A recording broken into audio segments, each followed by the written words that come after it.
So we are streaming this live, and if people are just jumping on, all of you in here have a handout. We have that handout available it's pinned in the comments and also in the description, so you can just click on it. I'll be kind of following along through that handout as we go through the day. We also have all of this information on our website. And if you go to baumanfarms.com, like later if you want to go back and review, it's under Shop Online and then Shade Basket Plants. And it'll list all the plants, it'll have the flyer, has everything listed if you wanted to create another basket. All that stuff is on there. So don't worry about taking it home, or you always have something to check back on. For those of you who don't know me, my name is Brian. I am the oldest of 4 kids. My great-grandmother started the farm in 1895.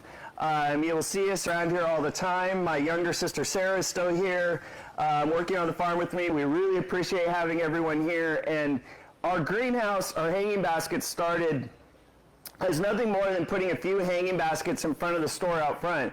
And people wanted to buy them, so we sold them. And then we were like, whoa, next year let's plant a couple more. And then the next year we planted a couple more. And this year we will come close to 35,000 hanging baskets. So hanging baskets are our calling card. It's what we love to do. When I was a senior in high school, my dad built the very first one of these hoops that we're sitting in now. And it was kind of my project. I hated being on a tractor. It's the most boring thing in the world to me. But the nursery was my baby. My parents were both great horticulture people. My mom runs a great business. My dad's the farmer, and this was my baby. So I'm super happy to share all this with you. And the shade hanging baskets were something that my degree's in accounting, which is strange. But we needed the business sense of things, right? You had to learn how to do financial statements. But my connection to the farm has always been the nursery. And the shade hanging baskets I kind of look at the landscape and I say, where's there opportunities? Where's there things that you could do that nobody else is doing? And I just don't think people do a good job with shade hanging baskets. And so I've spent the last 20 years kind of working and changing the plant mixture, which begonias do I use, which impatiens, which vines, and trying to come up with combinations and things that nobody else has. And I love it. I think that's what's fun. I think that's what's exciting. I'm happy that all of you are here with us. And a couple years ago, we started a program where you can design your own custom hanging basket. And how that works is we have 2 classes. This class for shade, we have another class for sun, which will be February 15th this year. And I'm going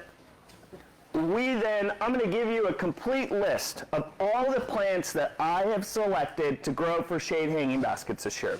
I'll talk about why I selected them, their growth habits, which things pair well with them, which things don't. We'll go over all of those options, and I'm also going to show you all the different container styles that we have available. Then you have the opportunity to pick the container style you want, which type of hanging basket or pot, which plants you want to put in it, how many of each plant you want to put in it, and then for the next 4 months, 4.5 months, we are going to plant it, care for it, sing to it, maybe not me. Jody's shaking her head in the back already.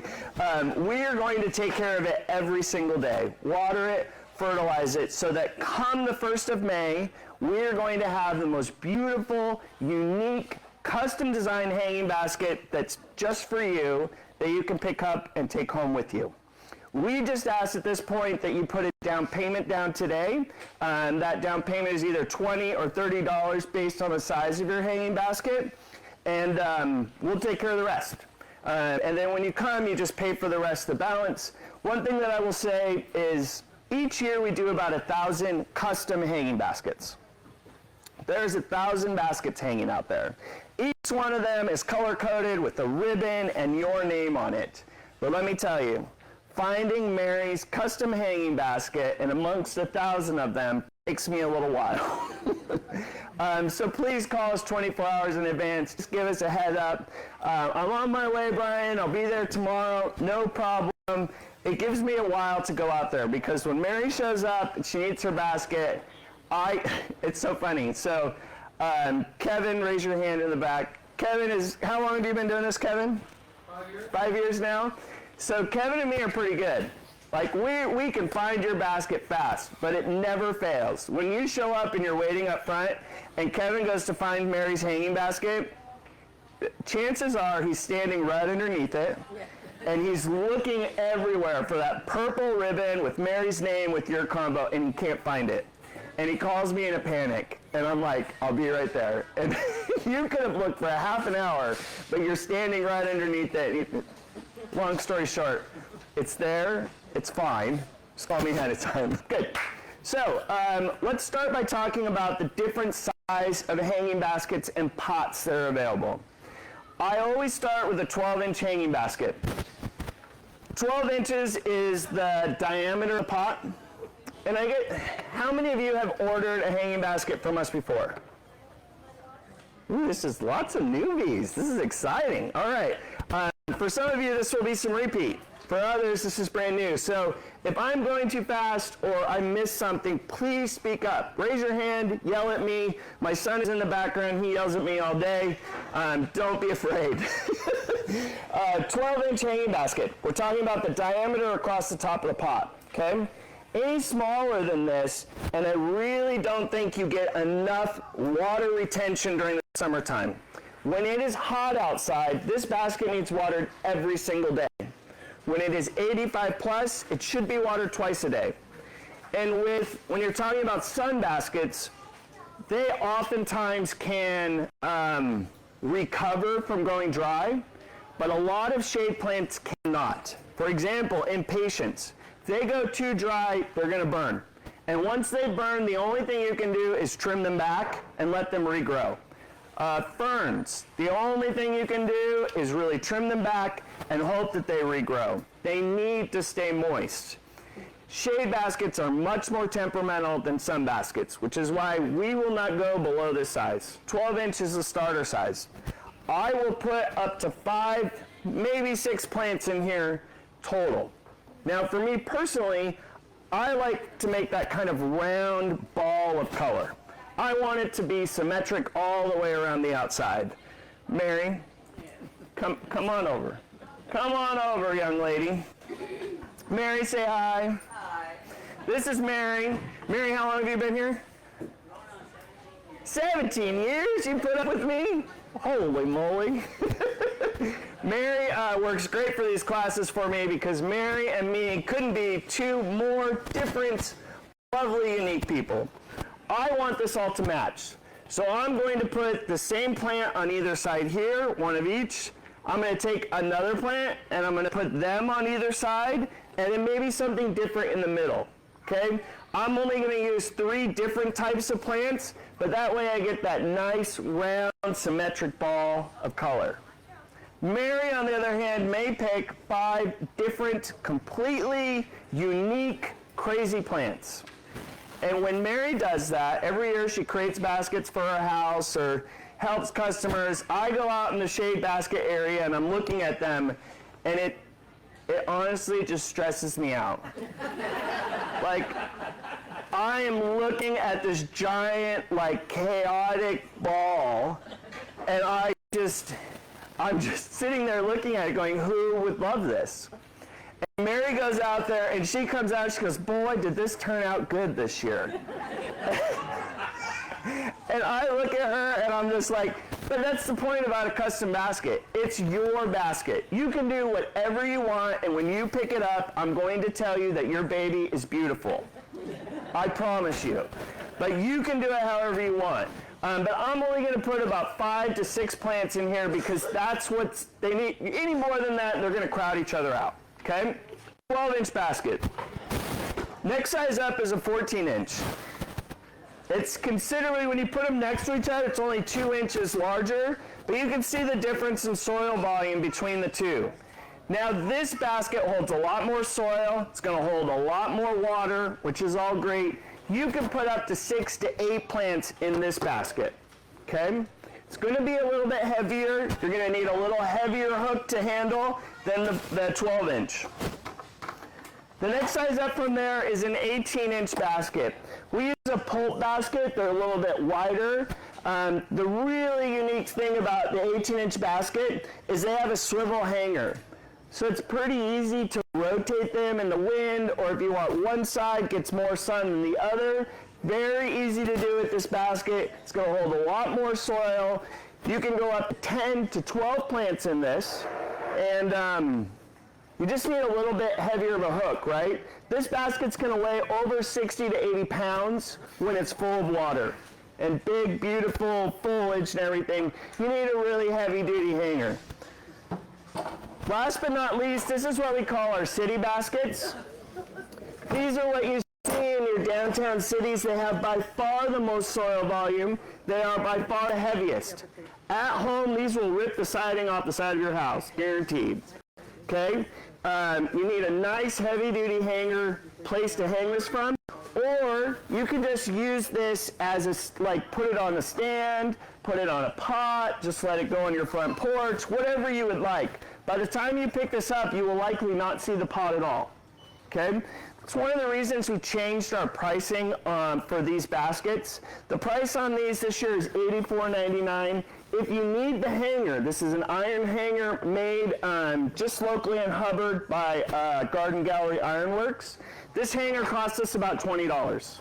So some people reuse their hanger. I just took that price off the basket this year. So it's $84.99 for this. If you want the hanger, it's $20 more. Okay? Or bring your own back. Put it on a stand if you don't need it. The $84.99 is the cost of this. Okay? One thing new we started last year, we've been doing a lot of just planters. And we know a lot of you don't have places to hang things, or with like a basket hanging and a pot to match. So we have 3 different sizes of these. We have a 12-inch pot, 15-inch, or we have these really pretty urns. All of these are just a composite plastic material. One thing cool about the urns too, it's always hard to travel with an urn. These bottoms come right off. They just screw right on and off. So you can use it with the pedestal or without, depending on what works for you. All of these are listed and the prices are listed on the handout. How am I doing? Good. Mary, am I doing okay? Woo, doggy. All right, I'm doing good. Let's start talking about some plants, yeah? Let's flip over. We're going to start with begonias. There are a lot of different begonias on the market. I have hand-selected the varieties that I think are the best for shade hanging baskets. We have all these begonias already started out back, and that's a really good point because you need to decide what you want by the end of January. At the end of January, I'm taking every plant that I have ready to go that's in this sheet, and I'm planting it. And by the end of January, if I don't have it planted with that 70 degrees, 16 hours of light, it's not going to finish in time, which is why we need your order by the end of January, because I don't have any left after that. Everything will be planted. So we've got a couple weeks, but just know we need decisions by then, okay? Viking Red. This is a begonia that I use in our bigger baskets. Super vigorous plant.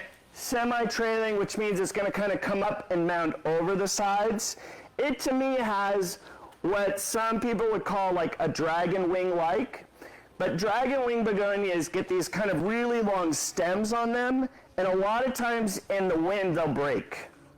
Viking Red is very well branched, so it kind of holds itself up a little bit better, has a really nice dark green foliage and a bright red flower. Blooms non-stop. This will take more sun than most. I've probably had mine in 6 to 8 hours of sun and done just fine. Beautiful plant, but it's big. I would not put it in a 12-inch. 14-inch and above for that particular plant. I talked about baby wings, and baby wings I talked about dragon wings. They're too big, they break a lot in a basket. But there's a variety called baby wings, and that's that next one there, baby wing white. Much more compact, very beautiful, bright white flowers, which I love. A lot of times white begonias get either a pink blush to them or a pink center. This flower is pure white. So if you want a nice bright white, it's excellent. The dragon wing pink I do have on there. If you want a really big begonia, we use it in some of our city baskets, but I try and pair it with some stuff that's going to hold up those stems. That way that doesn't break, right? So the dragon wing pink is really good, nice color, but it will break if you don't hold it up nice next to something. Now, when I get these plants, let's see if I can grab one here. They come, this is what I'm starting with. We call these liners, okay? So this is what I start with. There's really kind of two ways to get a plant started. Some of these begonias come from seed. We'll start the seed in a little bit of soil like this. And a plant grown from seed has a male and a female plant, right? And then the male pollinates the female flower, and you get a whole new plant. You're getting parts of the male, parts of the female brought together, which means it is not the same as mom and dad. Some plants do not produce a seed, and all we get is soil on the ground. Is my mom not here? Good. No one tell her I'm making a mess. Sometimes the only way to start a plant is by what we call cutting. It does not produce a seed, so what we do is we take a stem with a couple leaves on it, and we're going to put that in soil and grow it. This is genetically, obviously, the same as the parent that we took it from. It will have the same color blossom, the same growth habit as its parent does. But when you're growing from seed, sometimes the blossoms will be slightly different colored. Sometimes the growth habit's going to be slightly different. And that's the case with the next two begonias. Funky Pink and Funky Red are both seed-grown begonias.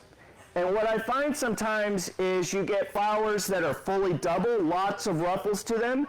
Sometimes you get flowers with just they're bright and open with only 3 or 4 petals on them. They're each a little different. Each of them are a little unique. The habit is slightly different. So I just like if you're creating a basket and you're very specific about how you want it to look, these seed varieties might not be the answer for you. You might want to go with one that's much more consistent. They have great trailing habit. They kind of come up and trail down. Good color, nice pink, nice red. Just FYI, they are a seed variety begonia. Make sense? Doing good, Maddie? Yes? Good? All right. Let's go on to the next ones. Hula Blush, Hula Pink, and Hula Red. Hula Blush is like what I talked about earlier. It's not a true white. If you want a true white, go with that baby wing white. Hula Blush is going to have a nice kind of white pink to it. These are definitely more upright and kind of fill out rather than going across and trailing down. I like to use these in the center of the basket to kind of fill it out. Mary might pair it with some kind of crazy wildness, but to me, they're going to fill out the center really nice. Okay, but they're definitely more upright and moundy. These suckers will bloom non-stop. The other thing about them is the flowers are not huge. They have smaller flowers and lots of them. So when you have really big giant flowers, they sometimes can make a mess on your deck. Some people don't like that. These you will never notice. They're light, they're airy, they just blow away. Great plants, more upright. And that goes for all the hulas. So this is Peachy Keen, and this is how it gets started. So one thing different that I do for shade baskets, a lot of times for our sun baskets, we take those individual liners, plant them directly into a basket. For shade baskets, we start them all in what we call 4-inch pots. The reason for this is because a begonia is going to grow much slower than a fern in the center, or some impatiens are going to grow super fast. And my goal at the end is that we end up with that nice basket where everything played really nice. It's extra work on our part, It's why a shade basket is a little bit more money than a sun basket, because we're touching them more, we're planting them in here, then we're going to transplant it again into a basket. But that's the only way I find that begonias can really shine in a mixed shade hanging basket. It's because we take those extra steps. These are really touchy. They are hard to grow because they require so much light, because they require really high temperatures in the middle of winter. But let me tell you, when you do these well, they are stunning. Beautiful flowers. Peachy Keen has, like on the outside of the flower, a real nice orange, and then as it goes to the center, it gets lighter and brighter, and you end up with that kind of two-tone effect on every one of the blossoms. Stunning, very well branched, good habit, fills up the top and the sides. They're wonderful, but they do take a little more work. Yes, Mary? This one is actually called Sentimental Peachy Keen, and one of the things I found is that the warmer days, the more sunlight, you get more of a fragrance. I would describe it as like a light rose. Like, it's not going to be super strong, but it does have a nice fragrance to it, and that's Sentimental. This is Peachy Keen. The Bow Hot Pink, brand new variety for us this year. I saw it at several trial gardens last year. Really nice habit to it. I'm hoping that it's not quite as temperamental as the Peachy Keen. So it's brand new for us this year. I've never grown it in a basket. Everything that I've seen from it worked really well. So I'm excited. It's something new. We're going to try it, and it was a beautiful colored pink. All right, canary wings. Canary wings looks a lot like a dragon wing. It grows nothing like a dragon wing. Much more compact, and it has those bright chartreuse yellow foliage. The foliage alone is worth growing this plant. Really bright, brightens up any shady area. It does have kind of a pinky red blossom to it, which I think is really pretty. It contrasts nicely with the foliage. It's not very vigorous. So sometimes you got to be a little careful what you pair it with, because it can get lost a little bit. It's not like your regular dragon wing begonias. Really pretty though. Illuminations. Illuminations are your typical old-fashioned begonias that Grandma used to grow. Now, the blossoms are unmatched. Huge, gigantic blossoms, absolutely gorgeous. It is very much a trailing begonia. It is going to come up and go straight down the side. One thing that I've noticed with these is they have really big stems to hold up those giant blossoms. And on a really windy porch, you can break them sometimes. So if wind is a high problem in your area, there might be not the right begonia for you. They do trail super nice. They'll trail 2 to 3 feet, full of blossoms. They are very touchy on light. So while some begonias will go longer into the fall, these begonias, as soon as we get below 12 hours of light a day, they shut down. They're going to start forming little tubers in the soil and holding off until next year to grow again. Beautiful plants. Just know those are some of the characteristics about illuminations. Miss Miami and Lemonberry are both like Sentiment Peachy Keen. Very good branching, very good habit, good colors. They're going to be kind of mounding and around. Both of them are really good begonias. The last ones are some newer varieties for us this year. One of them is brand new. 2 of them have been around for a little while, but I'm always looking for new plants to add to our program. Non-stop begonias are your traditional, they form a tuber as well, and they typically are just a mounding begonia that only gets this big. Non-stop joys get a little bit bigger and start billowing over the sides.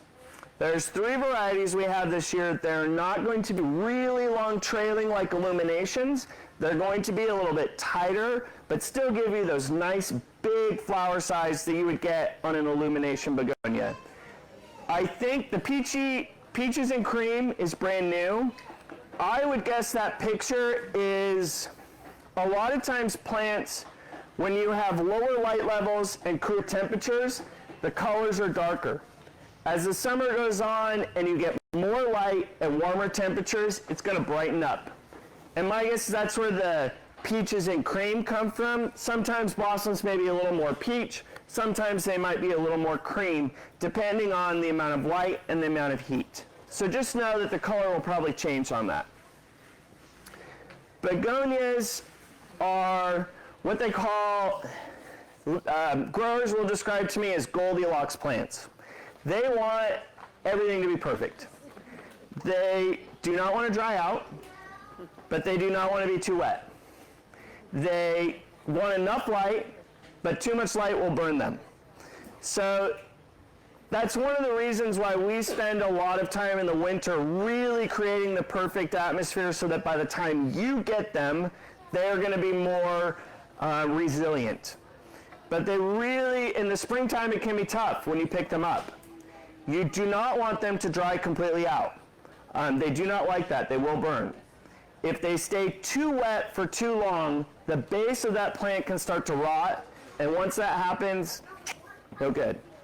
So you do have to pay a little more attention to these in the early spring, because we can go from 40-degree nights to 60-degree nights in a hurry. And so that type of change can be hard. So if you ever have problems or things aren't looking quite right, call us, take a picture. Jessica is standing by now. So just send it to us on Facebook, and Facebook Messenger, whatever. What's going on, Brian? But they really want those perfect conditions. Other questions about begonias? How do they handle the summer heat? Summer heat. They are going to love the summer heat. They just don't want the afternoon sun. Morning sun is fine on most of these, but anything afternoon and it's 80 plus, no good. They're just going to burn. What about north facing? North facing is fine. Again, it's even like for an hour, if it's 90 plus, they get some sun, it could burn them in that time. So just watch that. But the heat itself, no problem. They'll be fine. And they want humidity, right? Which we don't have a lot, which is why you want to keep that soil moist. Yes?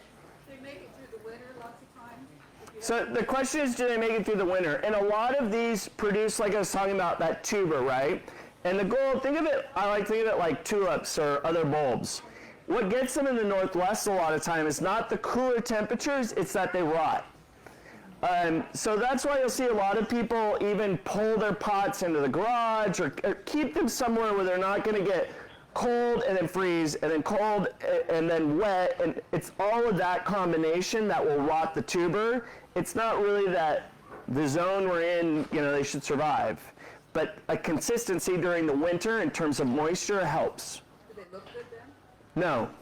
You won't see anything. They'll die completely down to the ground. Now you can bring a lot of these inside and trim them back, but they will die all the way down to the ground. You'll think it's gone, but you'll dig them up and you'll see little tubers in there. Do they look good then? The next year? Yeah, they'll be fine. Yeah, and it takes a little while, right? Because we talked about they need to hit that 60 plus degrees and they need 16 hours of light. They're not going to start growing until they get that. So that's not till June, end of May. Just know that. Good questions. Yes, sir. I have a question about the baby wing white. Yeah. How large do they get in comparison to a regular dragon wing? Half size. Half size? Okay. But it's still this big, right? Okay. So in a 12-inch basket, that's a pretty big, that's why I'll put it in the center and then have some trailing stuff kind of coming over the side. Okay, great. But for all white, perfect plant.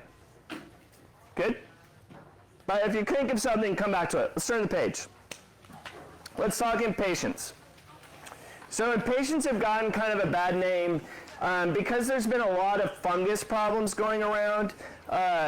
There's specifically a type of powdery mildew, which is like, you'll see it on the underside of the foliage as it looks like it's almost waving in the wind. It's a fungus. It's white. The problem with those new types of fungus is once you get it, it oftentimes goes into your soil and you'll never get rid of it. And it's a pain. So we've been focusing on growing some varieties that are more resistant to that and are doing much better. But it's why a couple years ago, they almost went away completely because garden centers didn't want them infecting other plants and stuff. A lot of these varieties are much more resistant now, which is great. The Magnum impatiens are more traditional, what we call New Guinea impatiens. I have no idea where that name comes from. Mary, do you know? She's left me all to my own devices. New Guineas will?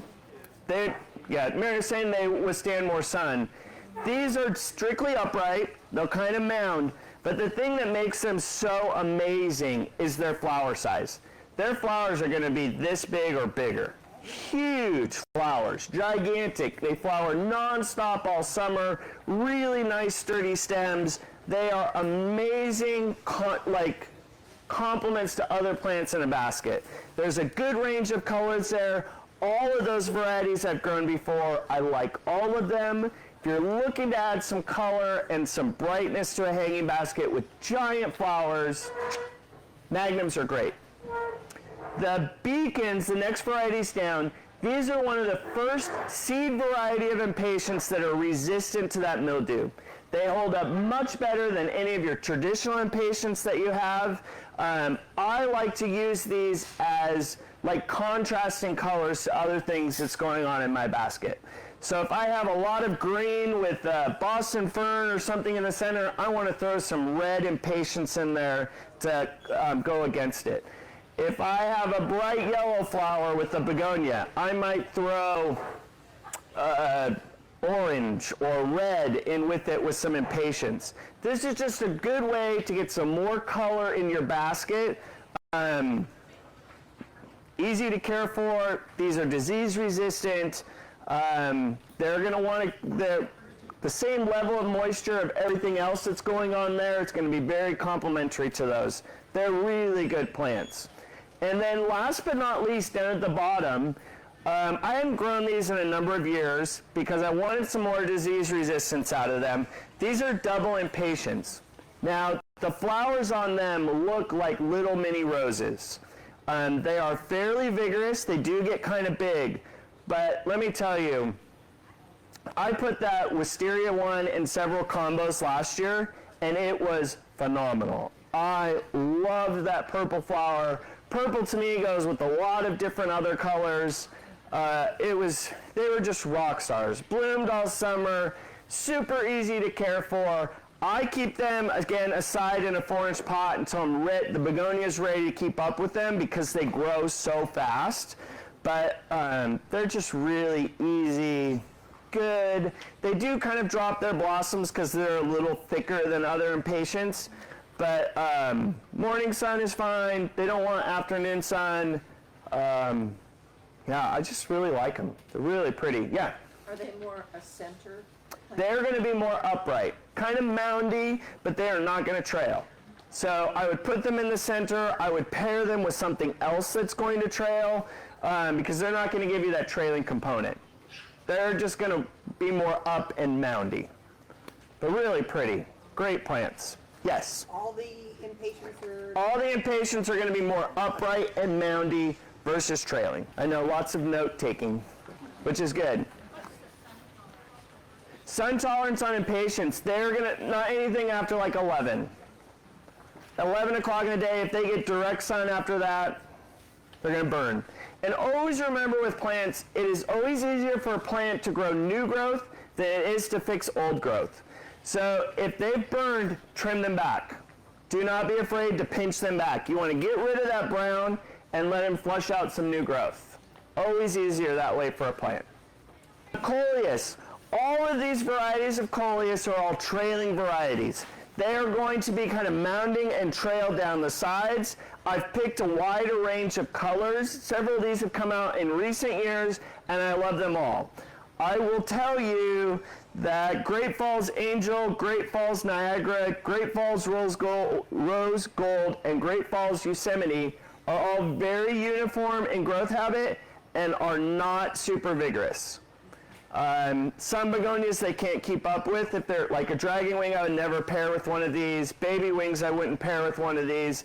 They're just a little more compact and not quite as vigorous. The chocolate drop, cherry drop, and strawberry drop are very vigorous. Trailblazer, road trip, same thing. They really grow, and they're gonna get big, like huge. I am a person with Coleus. All of those varieties all produce a flower. I personally do not like the flowers. I pinch them all off. Because to me, the Coleus is about the foliage, not about the flower. If you like them, woohoo, go for it, have a good time. But for me, I don't like the flower, I pinch them back. Never be afraid to pinch your Coleus. It will just fill out and be that much more beautiful. If you have a problem with it, bring it on over, look away, I'll take it in the back, trim it up, we'll be good to go, I promise. My mom hates to trim her flowers. I just go out there with a pair of scissors and have at it. But they're pretty easy, they love it, they bounce right back. L'Afrique is a beautiful variety of Coleus. It is the most upright out of the group. But I really love all the small leaves coming out. I think it works great. You'll see it in some of the combos at the end. It's just a beautiful Coleus. Works well in a shade basket. These will take more sun. They would even take some afternoon sun as long as they're wet. If they dry out in the afternoon sun, no good. Okay? Questions on Coleus? There's so many Coleus, but these are my favorite. I've kind of handpicked the varieties that I like the best. Trailing vines. Dichondra is this beauty right here. It's honestly one of my favorite plants. It will live almost all winter. I've had a couple years where it burned pretty bad, but like this year, it's going strong. Trails, it very much goes across and down. It is not invasive like Creeping Charlie would be. I love this with white. I think it is so pretty with white, but you could put it with purple very easily. You just cannot go wrong with this plant. Love it. Great for containers, easy to care for, almost full sun to full shade. It's just great. Love it, love it, love it. Spider plants.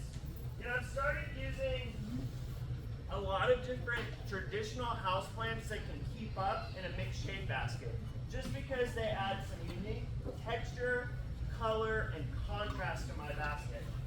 This one is called Bonnie's Curl, and I just think like the curly foliage, the little spiders coming off the end, so pretty, easy to care for. As you know, like you can't really kill this thing.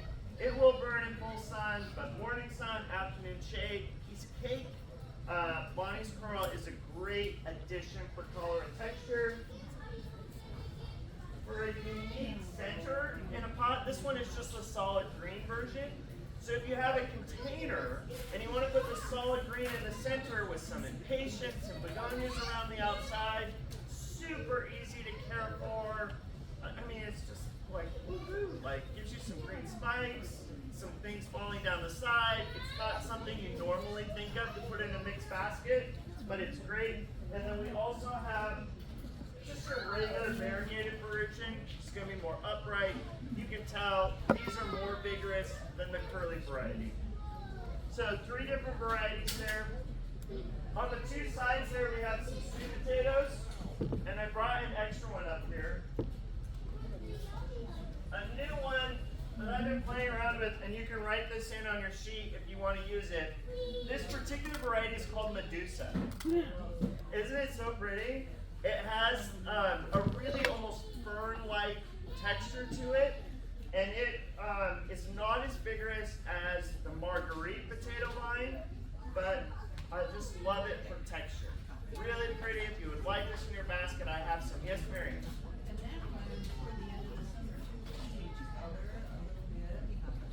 It gets kind of like a bronzy color to it at the end of the summer. Really pretty, great plant. The tricolor one has been around for a long time, and it's so funny, like, what's all this new again? Steven, say hi. Steven's in the back. Steven does a lot of our, like, houseplant propagation and stuff, and a tray of the tricolor came in, and Steven's like, oh my gosh, that is so beautiful. And I'm like, I don't know, I was growing that when I was a teenager. But it's beautiful. It's got like a pink edge to it, a green and white center, that's tricolor. easy to grow, great plant, looks really cool. They do flower, but sometimes not really. Grown for the foliage, not for the flower. Sorry, ladies. We have two different colors of Lysimachia or Creeping Jenny. This is the chocolate. I'd love to pair this with reds and oranges because those red and orange colors really pop out against it. And then the Golden Jenny, easy to care for. This is a perennial. It'll grow year round. Not super invasive, but I mean, again, your purples and oranges, reds. I mean, you can pair anything with this, and it really gives you a nice trailer and really bright. And they get little yellow flowers on it at the end of the summer. Cool, different varieties. Purple. Okay. There's lots of different Trascantias. There's some more on the next page. There's two of them listed here. There's Bridal Veil, and this one is brand new this year. So this is a brand new variety. It's called Purple Bridal Veil, and these are vigorous. Let me tell you, they grow and grow and grow, but they produce tons of these like baby's breath white flowers. That gives you this really nice kind of light, airy, flowing texture to your hanging baskets. The Bridal Veil is, I mean, it's just beautiful. It's super vigorous. It grows really fast. It's going to get like 4 to 5 feet long, but it's super easy to care for, really easy to grow. And this new purple, I think, is going to give us a little more color and texture than we've had before. So if you want just something unique and different, but they do grow a lot, these are some good options. Fuchsias. I picked several different fuchsias. There's a couple here that I'm sure many of you have grown before. A couple things with fuchsias. One, I know many of you said hummingbirds. Want some hummingbirds in your garden, want to feed hummingbirds in your garden. The one listed there that's called Eruption. I found in the back of a nursery on Whidbey Island, just outside of Seattle about 4 years ago. And it was in a hanging basket, and I had never seen it before, and it stopped me in my tracks.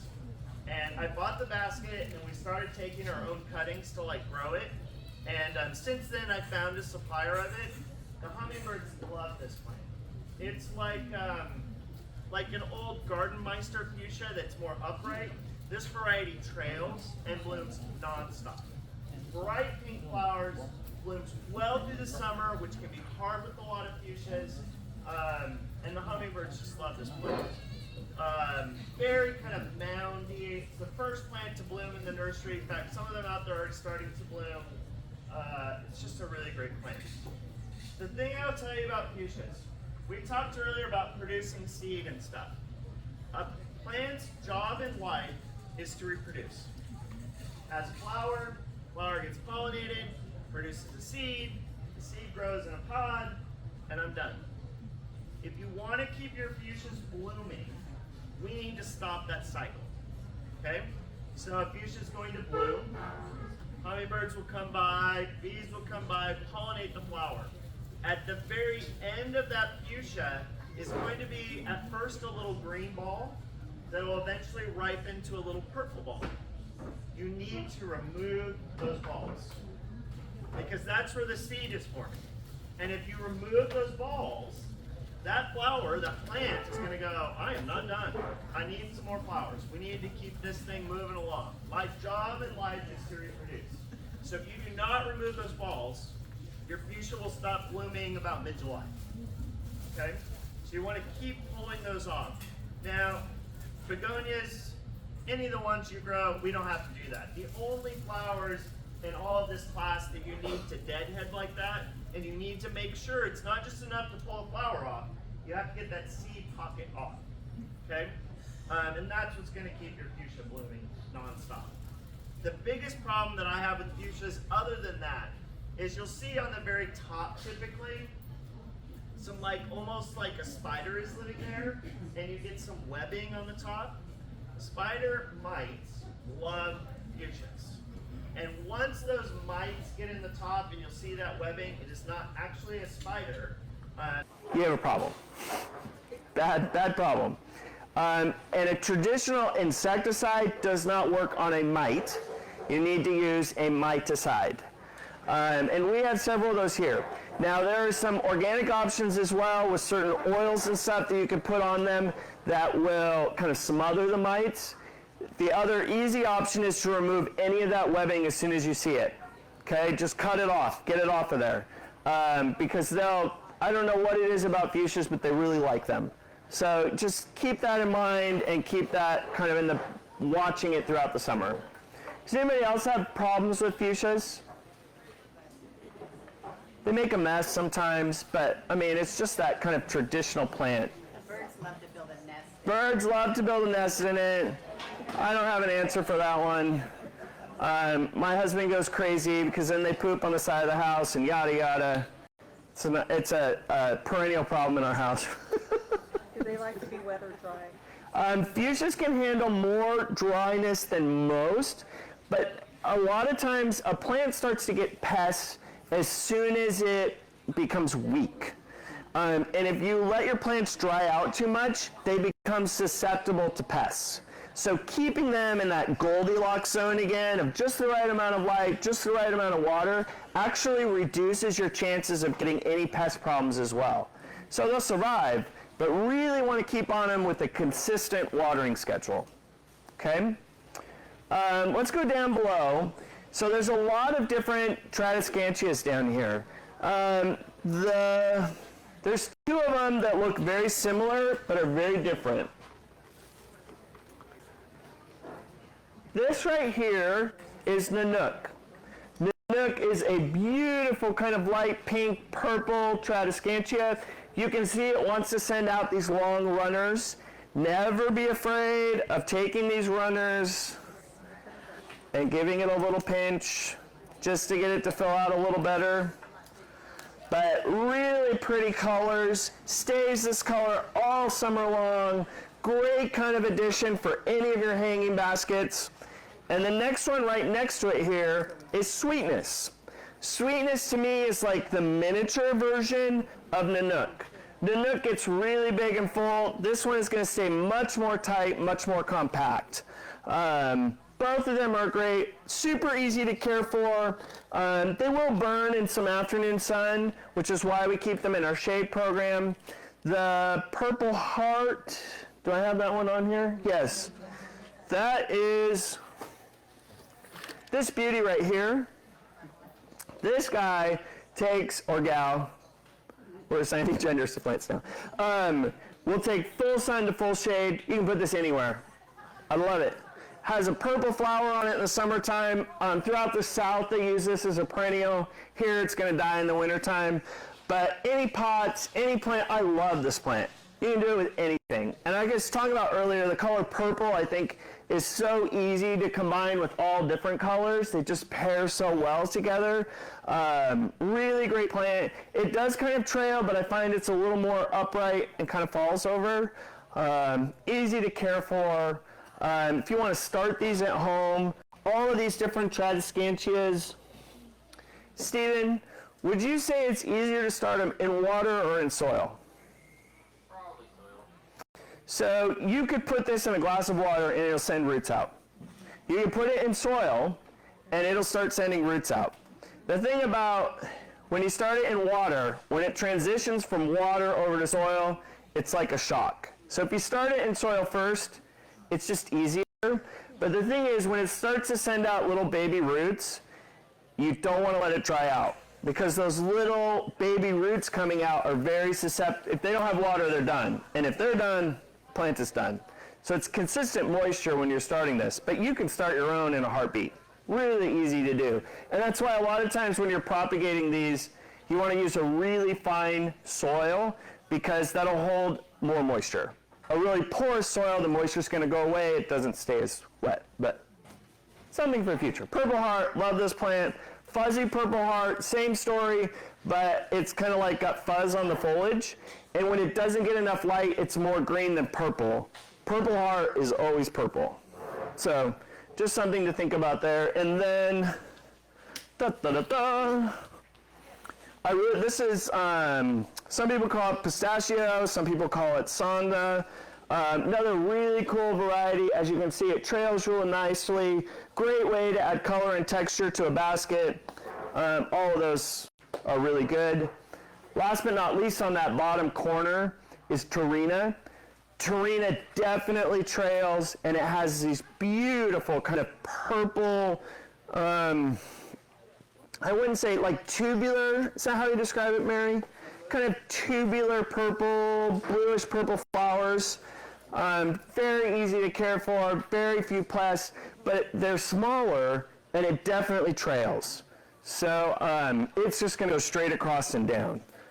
Great way again to add some color and a different type of flower to your basket. There's a lot of different stuff on there. Plectranthus, thank you. Okay, there's 2 Plectranthus on there, neither of which I have up here right now. The purple Plectranthus, huge, grows really fast. Do not put it in a 12-inch basket, it gets too big. But a 14-inch and above, easy to care for, gets bright purple flowers on it in the summertime. Easy way to add some more texture, pairs nicely with just about anything other than the fact it's really big. Guacamole, Mary, we used to call it something else. What did we call it before? Do you remember? Troy's Gold? I think, yeah. Troy's Gold.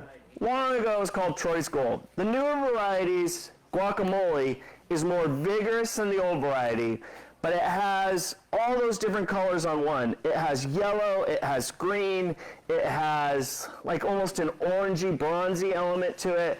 I love to pair that with reds, oranges, and yellows. I think it is so pretty. It's a very medium growth habit. I don't know if I'd put it with purple. Mary probably would. I knew it.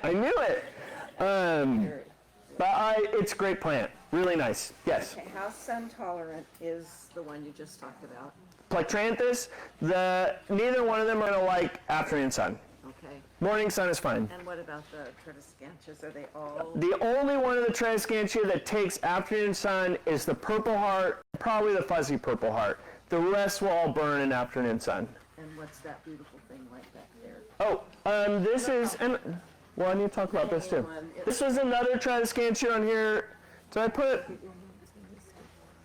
Good, you can add another one on there. Stephen, what was the name of this one? We call it purple. What? Zebrina. Thank you very much. Zebrine. Something like that. Write that down. We know it. Another really nice Tradescantia. They used to be called wandering Jews. Tradescantia is probably a nicer word. Just another nice way to add some texture. I've also been using, and you could pull, I have a couple different pothos or philodendrons right now. This is Brazil. Really nice way to add some extra color and texture to your basket. If you would like some of this in there, we have some right now. We will through the rest of the month. Brazil.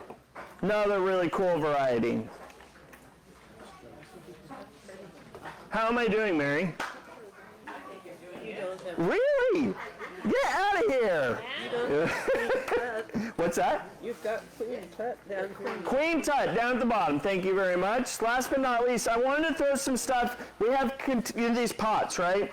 And to me, whenever I'm doing a container, I like to use something tall in the center.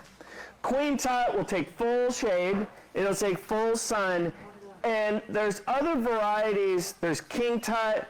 And there's Prince Tut. They get big, really big. They're going to outgrow any shade plant you put with it.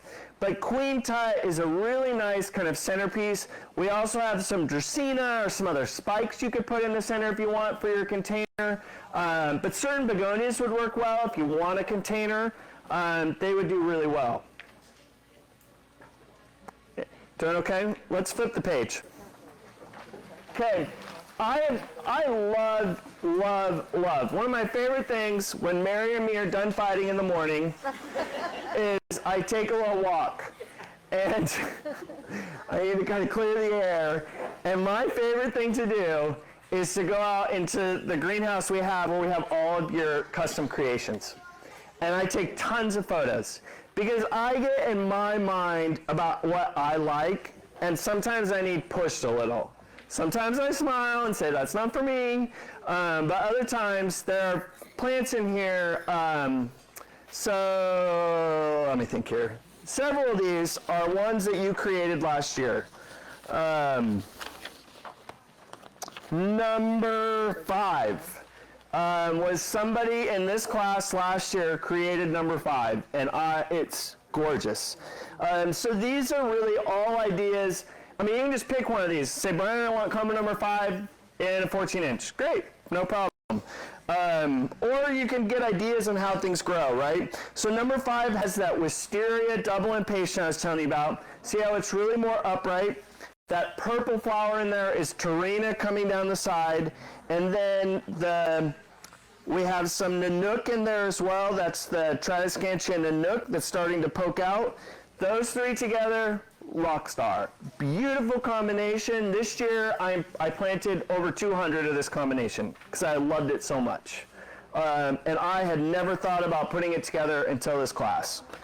Combo number 7 down there was also from this class, I think 2 years ago. That's Magnum Pink. You can see how big of an impatient that is. Look how giant those flowers are.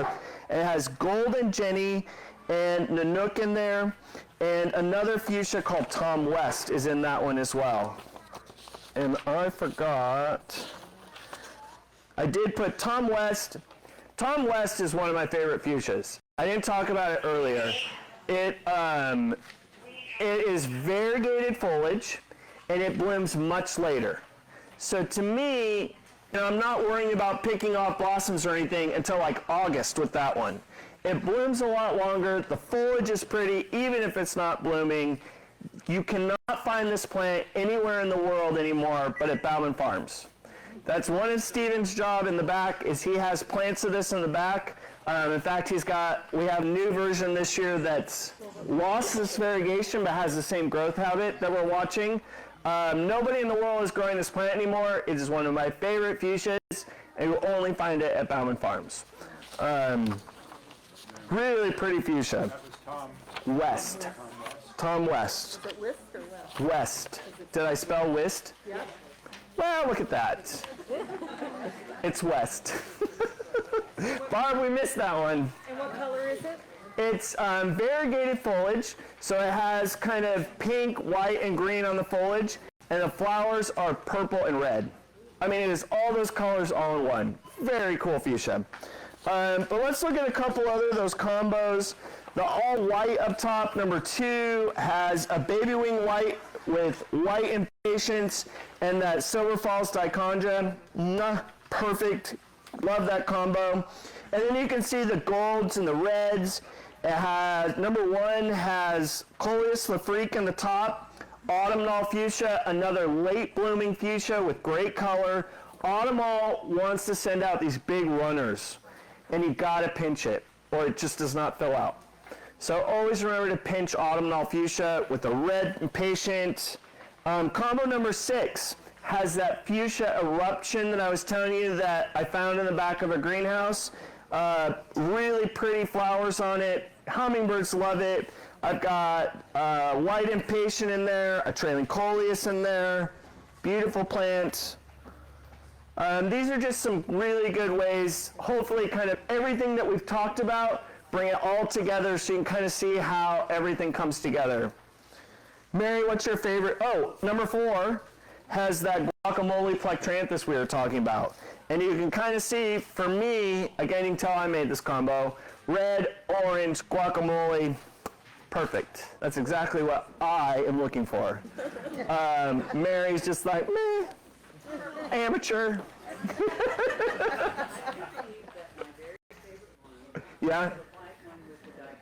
Number 2, really pretty. And to me, that's so calming and just, love it. Yeah, Steven, which one is your favorite? Number 1? That one always does well, but Steven and me are going in the back, pinching autumnal back regularly, because it wants to send out these runners. You really need to pinch your fuchsias to get them to fill out. Other questions? That is the lime green in number 9. The lime green in number 9 is Coleus Yosemite Falls. I think there's probably also Creeping Jenny in there too. Knowing me, I would have put that in there. Number 2 there's a baby wing white in the center, which is the way the picture's cropped, it's hard to see. And then you have white Impatiens and Silver Falls Dichondra. Like I said, today, there's no, you don't have to place an order today. You just need to do it by the end of end of January if you want.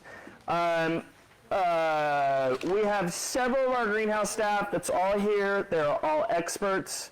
Barb, yes? Not the expert. You are the expert. No, you are the expert. Barb is the one that takes all the orders in, calls you if we have questions or substitutions or something didn't work. Like, Barb is on top of it. She is my organizing queen. Yes, ma'am. Can I just make one request? Oh, boy. Everybody has your order forms, so I call you and I pronounce your name correctly and I call your number correctly. Please print clearly for me. Yeah, Okay. we're going to type them all up and do all that. So if you want to take a few minutes, kind of go through it, write some notes, you're welcome to place an order today if you want. When you are all done, you just take your order form up to, we have a register over here, or up to the front counter if you'd like. Everything is online, so you can just go to BaumanFarms.com, shop online, and shade baskets. You can do it there. Thank you. Thank you for coming. Thank you for hanging out today.